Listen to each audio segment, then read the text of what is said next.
একটি জগৎ আছে যেখানে নেই দুঃখ, নেই ক্লান্তি, নেই কষ্ট, নেই মৃত্যু, যেখানে প্রতিটি নিঃশ্বাস শান্তি, প্রতিটি দৃশ্য সৌন্দর্য, প্রতিটি শব্দ রহমত।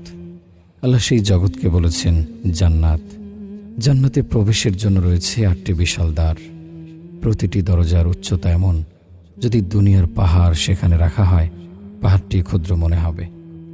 দরজাগুলো সোনা, রূপা, মুক্তা, রত্ন আর নূরের আলোয় গঠিত। দরজায় লেখা থাকবে সালামুন আলাইকুম, তোমরা সফলতা অর্জন করেছ। এই দরজাগুলো কখনো বন্ধ হয় না, কারণ জান্নাতের আনন্দের পথে কখনো বাধা নেই। জান্নাতের মাটি ধুলাবালি নয়, এটি জাফরানের মতো সুগন্ধি, মিশকের মতো কোমল, রূপোর মতো ঝলমলে আর মুক্তার মতো উজ্জ্বল। পায়ে হাঁটলে মনে হবে মখমলের ওপর হাঁটা হচ্ছে। বাতাসও সাধারণ বাতাস নয়, এটি নূরের সুবাসে ভরা এক শান্তি। কোরআনে আল্লাহ বলেন, নদীসমূহ প্রবাহিত এমন বাগান। জান্নাতে রয়েছে 4 প্রকারের নদী। 1, বিশুদ্ধ দুধের নদী, যার স্বাদ কখনো নষ্ট হয় না। 2, স্বচ্ছ মধুর নদী, যা মিষ্টি কিন্তু ভারী নয়। 3, নির্মল পানির নদী, যা ঠান্ডা নয়, গরম নয়, নিখুঁত। 4, তাহরের মদের নদী, যা মাথা ঘোরায় না, নেশা দেয় না, শুধু আনন্দ দেয়। এছাড়া রয়েছে অসংখ্য ঝর্ণা, যেগুলো কখনো সোনার নালায়, কখনো রূপার নালায়, কখনো নূরের স্বচ্ছ পথে বয়ে যায়। জান্নাতের সবচেয়ে ছোট গাছের ছায়াও দুনিয়ার 100 বছরের পথের মতো দীর্ঘ। পাতাগুলো সোনার মতো ঝলমলে, ডালগুলো রূপার মতো পরিষ্কার। ফলগুলো এক হাতে ধরলে মনে হয় আঙ্গুর, কিন্তু খেতে মধুর চেয়েও মিষ্টি, দুধের থেকেও নরম। জান্নাতে কোনো ফল একই স্বাদের হয় না, প্রতি কামড়ে নতুন স্বাদ সৃষ্টি হয়। জান্নাতের ঘরগুলো সোনায় তৈরি নয়, কারণ সোনা সেখানে সাধারণ উপাদান। ঘরগুলো তৈরি খাঁটি মুক্তা, স্বচ্ছ মেহেদি রঙের পাথর, রত্ন, নূর, জাফরান ও মিশকের গাঁথুনি। একটি বাড়ি এত বিশাল, যেখানে প্রতিটি কোণ নূরের আলোয় ঝকঝক করে। এখানে নেই অন্ধকার, নেই রাত, নেই ভোর, কারণ আলো আসে আল্লাহর নূর থেকে। জান্নাতে মানুষের পোশাক সিল্ক, রেশম, খাঁটি সবুজ জামদানি, যা কখনো নষ্ট হয় না, ময়লা হয় না।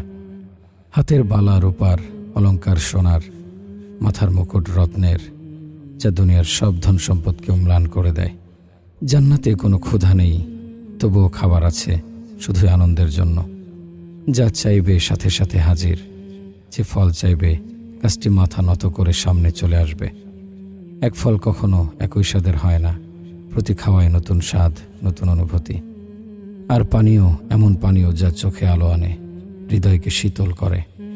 প্রতি শুক্রবার জান্নাতে এক বিশাল বাজার বসে, যেখানে দুনিয়ার মতো টাকা লাগে না। যা ইচ্ছা করবে, চেহারা বদলে সুন্দর হয়ে যাবে, পোশাক বদলে নূরের মতো ঝলমল করবে। জান্নাতে কেউ বৃদ্ধ নয়, কেউ অসুস্থ নয়, কেউ ক্লান্ত নয়, সবাই চিরতরুণ। জান্নাতের আরেক আশীর্বাদ হলো, কোনো মন খারাপ নেই, কোনো ঈর্ষা নেই, কোনো কষ্ট নেই। সবাই একে অপরকে ভালোবাসবে। সেখানে এমন মানুষও থাকবে যাদের দুনিয়ায় কখনো দেখা হয়নি, কিন্তু তাদের হৃদয় একই ঈমানের আলোয় জ্বলে। জান্নাতে প্রবেশের পর মৃত্যুকে চিরতরে শেষ করে দেয়া হবে। তারপর ঘোষণা শোনা যাবে, হে জান্নাতবাসীগণ, এখন থেকে আর মৃত্যু নেই, আর দুঃখ নেই, আর কষ্ট নেই, শুধু আনন্দ, শুধু শান্তি। জান্নাত তাদের জন্য যারা আল্লাহকে একমাত্র রব মেনে চলেছে, যারা নামাজের প্রতি যত্নবান, যারা গুনাহ থেকে ফিরে এসেছে, যারা দান করেছে, যারা মানুষের সাথে সুন্দর আচরণ করেছে, যারা ধৈর্য ধারণ করেছে, যারা ভুল করলেও ক্ষমা চেয়েছে, যাদের হৃদয়ে ঈমানের আলো ছিল।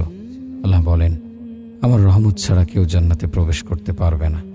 জান্নাতের সব সৌন্দর্য এক পাশে আর আল্লাহর দর্শন অন্য পাশে। যখন আল্লাহ তার নূর জান্নাতবাসীদের দেখাবেন, তখন জান্নাতের আলো ম্লান হয়ে যাবে। জান্নাতীরা বলবে, আমরা কখনো এমন সুখ দেখিনি। এটি হবে জান্নাতের সর্বোচ্চ উপহার।